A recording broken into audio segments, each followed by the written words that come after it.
And now a stunning crime connection made in the death of actor Matthew Perry. 5 people, including 2 doctors, are charged in connection to Perry's tragic treatment. Investigators say they gave the actor access to the very powerful drug just hours before his death. 5 people have been charged in connection with actor Matthew Perry's death from a ketamine overdose last year. Among those charged are the actor's assistant and 2 doctors. That investigation has revealed a broad underground criminal network responsible for distributing large quantities of ketamine to Mr. Perry and others. Officials say while Perry had fallen back into his drug addiction before his death in October, they sold him around 70 vials of the drug, all while making a profit and covering up their involvement. These defendants took advantage of Mr. Perry's addiction issues to enrich themselves. They knew what they were doing was wrong. They knew what they were doing was risking great danger to Mr. Perry, but they did it anyways.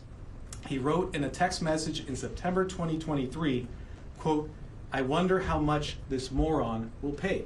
Perry was found dead at his Los Angeles home.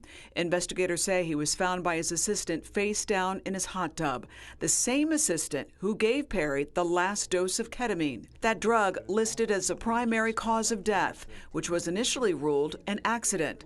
But drowning and other medical issues were also contributing factors. Matthew Perry had been undergoing ketamine infusion therapy, which uses low doses of the drug. Ketamine has had a history of treating depression, anxiety, pain, and other mental illnesses. It's said to provide a psychedelic effect on the user, providing an expanded consciousness and improved mood, insight, and motivation. While Perry was receiving these infusions, he was also under the care of at least 2 doctors, including a psychiatrist and an anesthesiologist. But the medical examiner says Perry's last treatment was a week and a half before his death. An autopsy later revealed he had a high amount of the drug in his blood, an amount typically used for anesthesia during surgery.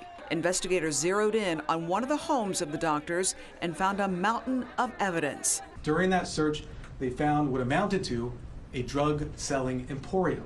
Now officials are sending a message to those who think doing this is okay. If you are in the drug-selling business and you're selling dangerous drugs, you are playing roulette with other people's lives, just like the 5 defendants here did to Mr. Perry. 2 defendants, including his assistant, have all pleaded guilty.